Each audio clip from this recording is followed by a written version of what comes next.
அரசியல் களம் நேயர்களுக்கு வணக்கம். இன்றைக்கு நம்மோடு நேர்காணலுக்காக மூத்த பத்திரிகையாளரும் அரசியல் விமர்சகருமான திருமதி மணி அவர்கள் நம்மோடு இணைந்திருக்கிறார். அவரோடு பேசலாம். சார் வணக்கம். வணக்கம். பாமகவில் தற்போது 5 எம்எல்ஏக்கள் இருக்காங்க. அதுல 3 பேர் அன்புமணி பக்கமும் 2 பேர் ராமதாஸ் அவர்கள் பக்கமும் இருக்காங்க. தனித்தனியே சபாநாயகர் அவர்களை சந்திச்சு மனு கொடுத்திருக்காங்க 5 எம்எல்ஏக்களும். ரெண்டாக உடைஞ்சிருச்சா சார் சட்டசபையில் பாமக? ஆமாம், உடஞ்ச மாதிரி தான் தெரியுது. ஏன்னா இப்போ கொறடாவையே மாற்றணும்னு இந்த தரப்பு கேட்குது. இல்லை அவர் தான் நீடிப்பார் அப்படின்னு இவங்க கேட்குறாங்க. இதில் நண்பர் அப்பாவை என்ன செய்ய போகிறாருன்னு தான் பார்க்கணும். அப்பாவு முடிவு யாருடைய முடிவு என்பது எல்லோருக்கும் தெரியும். சொல்ல வேண்டியதில்லை. யார் ஆட்சியில் இருந்தாலும், அம்மா ஆட்சியில் இருந்தாலும், கலைஞர் ஆட்சியில் இருந்தாலும், எடப்பாடி ஆட்சியில் இருந்தாலும், ஸ்டாலின் ஆட்சியில் இருந்தாலும், யாராக இருந்தாலும் சபாநாயகர் முடிவு யாருடைய முடிவு என்பது எல்லோருக்கும். சந்தி சிரிக்குது பாமக கதை. கட்சி முடிஞ்சிடுச்சு, அவ்வளோதான். இனிமேல் அப்பா புள்ளக்குள்ள ஒற்றுமை ஏற்பட்டால் கூட it's like operation success patient டெட்ன்ற மாதிரி தான். 26 இவங்க எந்த கூட்டணிக்கு போனாலும் அந்த கூட்டணிக்கு இவங்களால எந்த லாபமும் இருக்காது. ஏன்னா வாக்கு வங்கி பெரிய அளவில் பாதிக்கப்பட்டிருக்கு. ஆல்ரெடி விஜய் வந்த பிறகே இவங்க உஷாராக இருக்கணும். ஏன்னா விஜய் பாமகக்குள்ளேயும் கணிசமான வாக்குகளை உடைச்சிருக்காரு. அது இவங்களுக்கு அதோட சீரியஸ்னஸ் புரியல. கட்சியை காப்பாற்றணுன்ற எண்ணம் அப்பாவுக்கும் பிள்ளைக்கும் இருந்திருந்ததுன்னா இப்படி அடிச்சுக்க மாட்டாங்க. ஏன்னா இவங்களுக்கு எக்ஸிஸ்டென்ஷியல் த்ரெட்டாக விஜய் வந்துட்டார். இவங்களுக்கு அதை பற்றி சுத்தமாக கவலைப்படாமல் அப்பாவும் மகனும் கடந்த 3 மாதங்களாக நடுத்தரில் சண்டை போட்டுக்கிறாங்க. வாரம் வியாழக்கிழமை அவர் ஒரு ப்ரெஸ் மீட் வைக்க வேண்டியது. இவர் அந்த ப்ரெஸ் மீட்டில் பார்த்தீங்கன்னா மோடியையோ ஸ்டாலினையோ நாட்டை பாதிக்கக்கூடிய பிரச்சனைகளோ அல்லது கொள்கை ரீதியான விளக்கங்களோ எதுவும் கிடையாது. மகனை திட்ட வேண்டியது. மகன் எதை பற்றியும் அவருக்கு கவலை கிடையாது. அவர் பாட்டு அவர் இஷ்டத்துக்கு கட்சியில் இருக்கவங்களை நீக்க வேண்டியது. நீக்கின அடுத்த நாளே அப்பா இல்லை அவங்க இங்கே தான் இருக்காங்கன்னு வேண்டியது. இப்போ அடுத்து எம்எல்ஏ லெவலுக்கு வந்தது. 5 எம்எல்ஏ அவங்களுக்கு. ஜிகே மணியும் அருளும் இவர் பக்கம் நிற்கிறாங்க, ராமதாஸ் பக்கம். மற்ற 3 பேர் அன்புமணி பக்கம். கொறடாவே நீக்க சொல்லி, அருளை நீக்க சொல்லி, ஏன்னா கட்சியிலேருந்து நீக்கிட்டாரு. இவர் போய் அங்கே கொடுத்துருக்காரு. இது 3ல் 2னா சட்டப்படி பார்த்தா கட்சி தாவல் தடை சட்டப்படி 2/3 இருக்கணும் ஸ்பிளிட்டுக்கு. 2/3னா 3 பேருக்கு மேலே இருக்கணும். ஆனால் இந்த மாதிரி விஷயங்களில் சபாநாயகரோட முடிவு தான் இறுதியானது. சபாநாயகர் எனக்கு தெரிஞ்ச எந்த முடிவும் எடுக்க மாட்டார். இன்னும் 8 மாதத்துல இந்த சட்டசபையாக போகுது. அதனால் இதில் ஒன்றும் பெரிய அளவில் அப்பாவும் பிள்ளையும் நீதிமன்றத்துக்கு போய் அங்கே நீதியை கேட்கக்கூடிய நிலைக்கு கூட போக மாட்டாங்கன்னு நினைக்கிறேன். இது ஒரு பேசிக்கலி பொலிட்டிக்கல் ப்ராப்ளம். இதில் போய் நீங்கள் லீகல் சொல்யூஷன்ஸை எதிர்பார்க்க முடியாது. ஸோ இன்னும் அடுத்த கட்டத்துக்கு அது போகுது. பாமகவோட பிரச்சனை அடுத்த கட்டத்துக்கு போகுது. இதில் ரொம்ப ஆபத்தான ஒரு போக்கு சிவா. இப்போ 1 இயர் ஓட்டுன்றது அடிப்படையில் அது ஒரு பிஜேபி ஆதரவு நிலை கொண்ட ஒரு வாக்கு வங்கி. தமிழ்நாட்டில் உள்ள ஜாதிகளில் ஆர்எஸ்எஸ் ஹிந்துத்துவ சித்தாந்தத்துக்கு மிக நெருக்கமாக இருக்கக்கூடிய ஒரு சமூகம் எதுன்னு கேட்டிங்கன்னா வன்னியர்கள் தான். எண்ணிக்கை அளவில் மட்டுமில்லை, அவங்க உணர்வு ரீதியாகவே அந்த அளவுக்கு பிஜேபி பக்கம் ரொம்ப அதிகமாக நகர்றாங்கன்னு கடந்த காலங்களிலே செய்திகள் வந்ததுன்னா, நம்முடைய டாக்டர் ராமதாஸ் அவர்கள் 2 ஆண்டுகளுக்கு முன்பு ஒரு வன்னியர் சங்க மாநாட்டில் பேசும்போது வெளிப்படையாக அறிவித்தார், நம்முடைய இளைஞர்கள் பாஜக பக்கம் போய் கொண்டிருக்கிறார்கள், நம்ம அதை தடுக்க வேண்டும்னார். ரொம்ப துல்லியமான ஒரு கணிப்பு. மேற்கு மண்டலத்திலேயோ தெற்கு மண்டலத்திலேயோ இருக்கக்கூடிய சாதிகளை பிஜேபி ஆர்எஸ்எஸ் பக்கம் ஹிந்துத்துவ மயப்படுத்துவதை விட வன்னியர்களை, வட மாவட்டத்தில் இருக்க வன்னியர்களை இந்துத்துவாவாக மாற்றுறது பிஜேபிக்கு சற்று எளிதான காரியம் கம்பேரிட்டிவ்லி தான் சொல்கிறாங்க. பிஜேபியும் பெரிய அளவில் ஸ்ட்ராட்டஜிஸை வகுத்துட்டு இருக்காங்கன்றாங்க. எனக்கு நேற்றைக்கு பாமக நண்பர் ஒருவர், நீண்ட நாள் நண்பர் பேசும்போது ஒரு விஷயம் சொன்னார். எனக்கு ரொம்ப ஆச்சரியமாக இருந்தது. எவ்வளோ தூரம் பிஜேபி ரொம்ப ஃபோக்கஸ்டாக ஒர்க் பண்ணுறாங்க.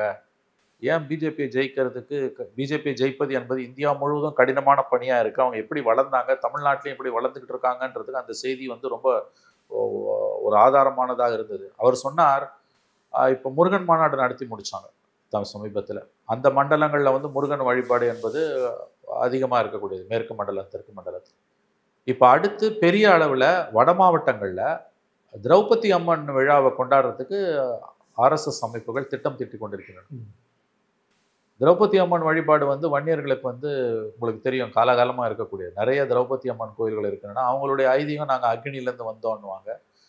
துரியோதனுக்கு எதிராக திரௌபதி அக்னியை வளர்த்து இது பண்ணது. இது மாதிரி பல பழங்கதைகள், நம்பிக்கைகள், ஐதீகங்கள் இருக்கின்றன. இப்போ நீங்கள் பார்த்தீங்கன்னா முருகன் மாநாடை அங்கே மதுரையில் நடத்துனாங்கன்னா வட மாவட்டங்களில் திரௌபதி அம்மன் கோயில், நிறைய திரௌபதி அம்மன் கோயில் இருக்குது. அங்கே தலித்துகளை உள்ளே விட மாட்டாங்க, அந்த பிரச்சனை வேற ஓடிட்டு இருக்குது. திரௌபதி அம்மன் விழான்னு பெரிய அளவில் 10 நாள் விழாவை எடுக்கிறதுக்கு பாஜக திட்டமிடுகிறது, ஆர்எஸ்எஸ் அமைப்புகள் திட்டமிடுகின்றன செய்தி வருது. ஸோ நீங்கள் பார்த்தீங்கன்னா அந்த அளவுக்கு மைக்ரோ லெவலில் வந்து பிஜேபி ஒர்க் பண்ண ஆரம்பிக்கும் பொழுது இதுவரை வன்னியர் சமூகத்தினர் வந்து வெளிப்படையாக பிஜேபிக்கு பலியாகாமல் இருந்தவங்க இப்போ வெளிப்படையாக அந்த பக்கம் நகருவாங்க. அரசியல் ரீதியாக பாமக பலவீனம் அடையும் போது ஒரு பிரிவு வாக்குகள் அது 30% இருக்கலாம், அல்லது 35% கூட இருக்கலாம், 25-30%, 1/3 வச்சுக்கோங்களேன். அது விஜய் பக்கம் போகுதுன்னா மீதம் இருக்க 2/3 வந்து ஒரு 1/3 அல்லது வந்து அதற்கு அதிகமாகவோ பிஜேபி பக்கம் போவதற்கு வாய்ப்புகள் அதிகம். இதுதான் இப்போ தமிழ்நாடு அரசியலோட அந்த சோஷியல் டைனமிக்ஸ், அது சோஷியல் இன்ஜினியரிங் வந்து இப்படி தான் இன்னைக்கு ஏற்பட்டுக்கிட்டு இருக்கு. ஆக்சுவலி மற்ற கட்சிகள் உடையறதுக்கும் பாமக உடையறதுக்கும் அடிப்படையில் ஒரு பெரிய வித்தியாசம் இருக்குன்னு நான் பார்க்குறேன். மற்ற கட்சிகள் உடைஞ்சதுன்னா பிஜேபியை நோக்கி நகர்வது அவ்வளோ ஈஸியாக இருக்காது. ஆனால் பாமக உடைவது, பிஜேபியை நோக்கி அந்த வாக்கு வங்கி உடைவது, at the end of the day வாக்கு வங்கி எங்கே போகுதுன்றது தான் நம்ம கவலைப்பட வேண்டிய விஷயம். இப்போ அதிமுக என்ன ரீசனால வந்து அங்க இருக்கிற வன்னியர்கள்லாம் வந்து பாமக இல்லைன்னா பாஜக தேர்ந்தெடுக்கிறாங்க? அதாவது பெரும்பாலானவங்கன்னு சொல்ல முடியாது, கணிசமானவங்க. ஏன் போறாங்கன்னா இவங்க திமுக அண்ணா திமுக 2 பேர் மேலேயுமே அவங்க நம்பிக்கை எழுந்துட்டாங்க. இன்னொரு விஷயம் நீங்க நல்லா கவனிக்கணும், அது நல்ல கேள்வி, ஏன் போறாங்கன்னு நீங்க கேட்குறீங்க. அடிப்படையில் அது வந்து ஒரு ஜாதி கட்சி. அண்டு சுயசாதி பெருமை பேசக்கூடிய எந்த ஜாதியுமே பிஜேபிக்கு நெருக்கமானது. சுயசாதி பெருமை பேசக்கூடிய எந்த கட்சியும் பிஜேபிக்கு நெருக்கமானது. ஒரு சாதி அமைப்பு இல்லாத, எல்லா சாதிகளும் உள்ள இருக்கக்கூடிய, ஆனால் சாதி உணர்வு ஓரளவு அது எல்லாருக்குள்ளேயும் கூடவோ குறைவோ இருக்கும், ஆனால் சாதி அமைப்பில் மட்டுமே கட்டப்பட்ட ஒரு கட்சி பிஜேபி நோக்கி நகர்றது ஈஸி. இப்போ ஒரு திமுகவோ ஒரு அண்ணா திமுகவோ, ஏன் வாக்கு வங்கி குறைவாக இருந்தால் கூட ஒரு தேமுதிகவோ பிஜேபியை நோக்கி நகர்றது கடினமானது. ஏன்னு கேட்டிங்கன்னா அதில் எல்லா ஜாதிக்காரனும் இருப்போம். ஆனால் பாமக மாதிரி கட்சிகளில் வந்து அவங்க வந்து அதுவும் வந்து அவங்க ஒரு வித்தியாசமான ஒரு கட்டமைப்பு தான் நம்ம சொல்லணும். வட மாவட்டங்களில் அவங்க ரொம்ப படிமை நிலையில் கீழே தான் இருக்காங்க. தலித்துகளுக்கு இணையாக தான் வந்து அவர்கள் வந்து வறுமையில் இருக்காங்க, படிப்பறிவு கிடையாது. அதெல்லாம் 40 வருஷத்தில் ஓரளவு மாறினது காரணம் ராமதாஸ் தான், அதில் சந்தேகமே இல்லை. ஆனால் அவங்க வந்து அடிநாதமாக இருப்பது வன்னியர் சங்கம். அது மருவி பாமகவாக மாறினதில் அந்த வன்னியரோட கட்சி தான், அது தெரிஞ்ச விஷயம் எல்லாருக்குமே. மற்ற கட்சியை சார்ந்தவங்க இருந்தாலும் அது உங்களுக்கு வந்து இந்த சுயசாதி பெருமை பேசக்கூடிய கட்சி. ஏற்கனவே பிஜேபி வந்து கடந்த பல ஆண்டுகளாக அவங்க மத்தியில் ரொம்ப வலுவாக ஒர்க் பண்ணிட்டு இருக்காங்க. குறிப்பாக 2014 மோடி கவர்மெண்ட் வந்த பிறகு ஆர்எஸ்எஸ் வந்து தன்னுடைய டென்டக்கல்ஸ்ன்னு சொல்லக்கூடிய அந்த கொடுங்கரங்களை பெரிய அளவில் வந்து வலையை விரிச்சு அவங்க வந்து ஒர்க் பண்ணுறாங்க, கிரவுண்டில் ஒர்க் பண்ணுறாங்க. அதனால தான் ராமதாஸ் அவர்கள் 2 ஆண்டுகளுக்கு முன்பு பேசும்பொழுது நம்முடைய சமூகத்தை சார்ந்தவர்களில் வந்து அந்த பக்கம் நம்முடைய இளைஞர்கள் பிஜேபி பக்கம் நகர்ந்து கொண்டிருக்கிறார்கள், அது ஆபத்தானது, ஆர்எஸ்எஸ் பக்கம் போகிறார்கள், அது ஆபத்தானதுன்னு அவர் வெளிப்படையாகவே பேசினார். அந்த புரிதலும் அந்த கவலையும் ராமதாஸுக்கு இருக்கு. அன்பார்ச்சுனேட்லி அந்த கவலை அன்புமணிக்கு இல்லை. பிஜேபியோட நாளை கட்சி போனாலும் அவர் கவலைப்பட மாட்டார். ஏன்னா ராமதாஸ் வேற ஜென்ரேஷன், அன்புமணி வேற ஜென்ரேஷன். ஏன் வன்னியர்கள் அந்த பக்கம் போறாங்கன்னா சுயசாதி பெருமை பேசக்கூடிய கட்சிகள் பிஜேபி பக்கம் நகர்வது ரொம்ப ஈஸியானது. பிஜேபியும் அதுக்கு ஏற்ற மாதிரி தங்களுடைய ஸ்ட்ராட்டஜியை வந்து ஒவ்வொரு இடமும் ஒவ்வொரு மாதிரி மாற்ற. ஃபார் எக்ஸாம்பிள் என்ன சொல்றேன், இப்போ திரௌபதி அம்மன் விழா அங்கே நடக்குதுன்னா தொடர்ந்து அது நடக்குதுன்னு வச்சுக்கோங்களேன், அந்த பக்கம் அவங்க ஈர்க்கப்படுவதுன்றது வந்து ரொம்ப இயல்பானது. இங்கே இருக்க பிஜேபிக்கு உங்களுக்கு வந்து ஸ்ட்ராட்டஜைஸ் பண்ண தெரியல, புத்தி இல்லை, அதனால வந்து அவங்களால வளர முடியல. ஆக்சுவலாக இன்னைக்கு தமிழ்நாட்டில் இருக்க கிரவுண்ட் சிச்சுவேஷன் பிஜேபி வளர்ச்சிக்கு தோதாதான் இருக்குது. இது சொன்னோன்னே நீ சங்கின்வானுங்க. நம்ம ஆஸ் அ ஜேர்னலிஸ்ட் இதை பேசி தான் ஆகணும். நமக்கு வந்து பிஜேபி வளரல, இது பெரியார் மண்ணுன்றதெல்லாம் கதை. இவ்வளோ ஜாதி பெருமை பிடிச்சி வெறி பிடிச்சி அலையிறானுங்க. அப்புறம் பெரியார் எங்கேருந்து வந்தார் உங்களுக்கு? இவ்வளோ பெரியார் உண்மையிலே சாதிச்சார்னா எத்தனை கோயில்கள் உள்ள இன்னைக்கு தலித்துகள் போக முடியல, எத்தனை ஜாதி சங்கங்கள் இன்னைக்கு தலைவிரிச்சு ஆடுது. வட மாவட்டங்களில் மிக முக்கியமாக வந்து அந்த மக்கள் வந்து அந்த சமூக மக்கள் பிஜேபியை நோக்கி மெல்ல மெல்ல நகர்றாங்க. ஸோ இந்த சண்டை சிவா, இந்த அப்பா புள்ள சண்டை மற்ற கட்சிகள் உடையவதை விட இந்த கட்சி உடையது ஆபத்தானது. ஏன்னா இது சமூக ரீதியாக, சாதிய ரீதியாக, தட் இஸ் சமுதாய ரீதியாக, காஸ்ட் வைஸ் வந்து இது ஒரு பவர்ஃபுல்லான நியூமரிக்கலி மட்டும் இல்லை, அவங்களுக்கு அந்த ஒரு கட்டமைப்பு இருக்குது. வன்னியர் சங்கன்ற கட்டமைப்பு வலுவான கட்டமைப்பு. அது வந்து இந்த தலைமையில் பிரச்சனை வருது, அப்பா புள்ள சண்டை, யார் ஜெயிச்சாலும் யார் தோத்தாலும் ஒருத்தர் காயப்பட போகிறாங்க. அப்படி காயப்படும் பொழுது அந்த பிரிவு பிஜேபி நோக்கி தான் நகரும். அதனால் இது பாரதூரமான விளைவுகளை ஏற்படுத்தக்கூடிய ஒரு சண்டை. அது ஒத்துமைக்கான வாய்ப்பு இருப்பதாகவும் தெரியல. ஏன்னா அந்த ஸ்டேஜ் எல்லாம் தாண்டியும் அவங்க போயிட்டாங்க. இன்னைக்கு இப்படி தேர்தலுக்கு இன்னும் சில மாதங்கள் தான் இருக்கும். தேர்தலுக்கு முன்னாடி பாத்தீங்கன்னா ஏதோ ஒரு முடிவு தெரிஞ்சிடும் இல்லையா? யார் கண்டிப்பா தெரிஞ்சிடும் யார் கை ஓங்குன்னு நினைக்கிறீங்க? இல்லைங்க, அதுல வந்துங்க இப்ப நான் ஜோசியம் சொல்ல முடியாது சிவா. நான் கேள்விப்பட்ட வரைக்கும் கட்சி வந்து அன்புமணி கண்ட்ரோல்ல இருக்கு. கட்சி நீங்க சொல்லும்போது நிர்வாகிகள், மாவட்ட செயலாளர்கள் எல்லாம் அவர்கிட்ட தான் இருக்காங்க. ஏன்னா ராமதாஸ் கூட்டின அந்த 216 மாவட்ட செயலாளர்ல 8 பேர் அன்பு தான் வந்தாங்க. ஆனா வன்னியர் சங்கம் வந்து ராமதாஸ் கிட்ட இருக்கு. அது ஒரு முக்கியமானது. அப்புறம் வந்து அந்த சமுதாய மக்கள் கிட்ட ராமதாஸுக்கு இருக்க மதிப்பு, ஏன்னா பெரிய ஒரு குலசாமி தான் அவரு உண்மையிலேயே அவங்கள பொறுத்த வரைக்கும். ஏன்னா அந்த ஒரு 40 ஆண்டுகளா வந்து அவரால் தான் வந்து அந்த சமூகம் அந்த ரிசர்வேஷன் வாங்கி இளைஞர்கள் இளம் பெண்கள் வந்து இப்போ 10ஆம் கிளாஸ் கூட தாண்டாதவன்லாம் இன்னைக்கு படிச்சு IAS IPS ஆஃபீஸராக இருக்கான், டாக்டராக இருக்கான், இன்ஜினியராக இருக்கான், ஜட்ஜாக இருக்கான். அதெல்லாம் உண்மையிலே அந்த பொலிட்டிக்கல் எம்பவர்மெண்ட் நம்ம சொல்றோம்ல, அதை கொடுத்தது social empowerment. Political power and social power, அரசியல் அதிகாரம், சமுதாய அதிகாரம், சமூக அதிகாரம், பொருளாதார பலம், இதெல்லாம் வந்து ராமதாஸுக்கு அதுல பெரிய ரோல் உண்டு. ராமதாஸால நம்ம தைரியமாவே சொல்லலாம். எத்தனையோ தலைவர்கள் அந்த சமூகத்துல வந்தாலும் அதை முன்னெடுத்துட்டு போனது ராமதாஸ் தான். அன்புமணிக்கு கட்சியில செல்வாக்கு இருக்கு, ராமதாஸுக்கு சமுதாய மக்கள் மத்தியில செல்வாக்கு இருக்குது. ஐ திங்க் பிஜேபி தலையை பிச்சுட்டு நிற்கிறான்றாங்க. இப்போ வந்து அவங்க முயற்சிலாம் பண்ணி பார்த்தாங்க, குருமூர்த்தி எல்லாம் விட்டு, ஒண்ணும் நடக்கல. அவர் ராமதாஸ் ரொம்ப உடஞ்சிருக்கிறது ஒரு வகையில பிஜேபி நல்லதுதான் இல்லையா? அது எப்ப நல்லதுன்னா அப்படி நீங்க ரொம்ப ஃபோக்கஸ்டா எடுத்துக்கூடாது. அது வந்து ராமதாஸ் காலத்துக்கு பிறகு அது வந்து அவர் இருக்க வரைக்கும்லாம் உடஞ்ச 2 பேரும் அப்பா மகன் சண்டை பீக்கு போதுன்னா அது பிஜேபி ரசிக்காது. அது எலக்ட்ரல் பாலிடிக்ஸ்ல இப்ப நீங்க பாத்தீங்கன்னா ஏடிஎம்கே பிஜேபி அலையன்ஸ்ல அடுத்த பெரிய கட்சி அது பாமக தான். 5% ஓட்டு இருக்குது அவங்களுக்கு, கண்டிப்பா 5% ஓட்டு இருக்குது. அப்ப அது உடையுதுன்னு வச்சுக்கோங்களேன். அவங்க ஆல்ரெடியே இந்த அலையன்ஸ் ஜெல்லாவில் விஜய் ஃபேக்டர், அதனாலதான் அவங்க அடிக்கடி பார்த்தாங்க. இன்னைக்கு அது இல்லைன்னு ஆயிப்போச்சு. இப்போ ஏடிஎம்கே பிஜேபி அலையன்ஸே ஜெல் ஆகாம டேக் ஆஃப் ஆகாம இருக்கும்பொழுது இன்னொரு பெரிய கட்சியும் கொலாப்ஸ் ஆகுதுன்னா அவங்களுக்கு வந்து அது, ஏன்னா டெஃபினட்டா 2ஆ உடையுதுன்னா, ஒன்று அதிமுக பாஜக கூட்டணிக்கு எதிராக தான் போகும். ராமதாஸ் திமுக பக்கமும் அன்புமணி இங்கே நிப்பாருன்றதான் பரவலான புரிதல். இது என்டிஏக்கு வந்து மோடிக்கு வந்து இது பெரிய தலைவலி. ஏன்னா இது திமுகவின் கரங்களை பலப்படுத்தும். பாமக வீக்கன் ஆகிறது வந்து எலக்ட்ரலி டிஎம்கேக்கு அட்வான்டேஜ், அப்படிதான் நம்ம இதை பார்க்கணும். அந்த ஆங்கிளில் வந்து இது பிஜேபிக்கு கவலை தரக்கூடிய தலைவலி, புது தலைவலி. விஜயும் வரல, ஏடிஎம்கே அலையன்ஸும் செட் ஆகல, பாமகவும் உள்ள இல்லை.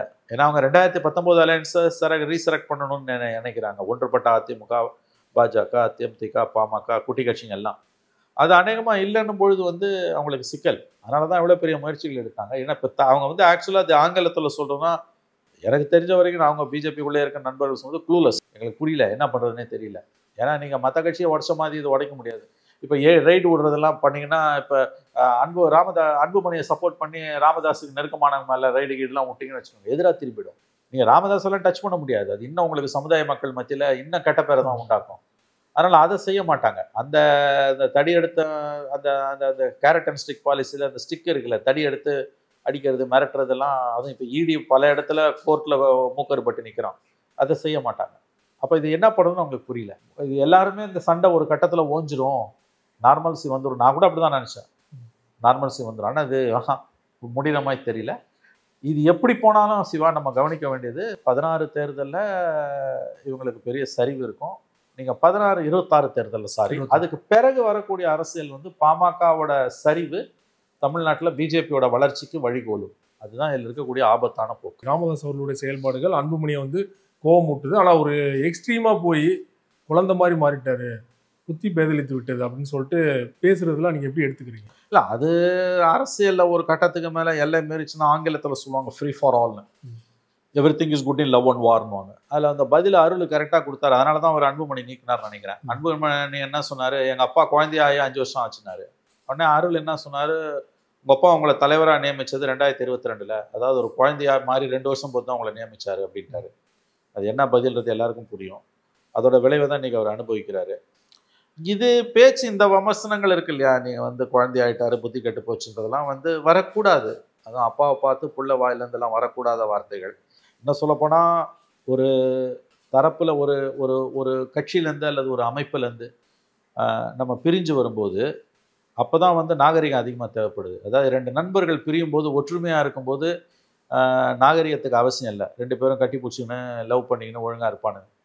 ஆனால் சண்டை செஞ்சுட்டு பிரியும் போது தான் நாகரிகம் தேவைப்படுது, பிரியும் பொழுது தான் கண்ணியம் அதிகமாக தேவைப்படும்.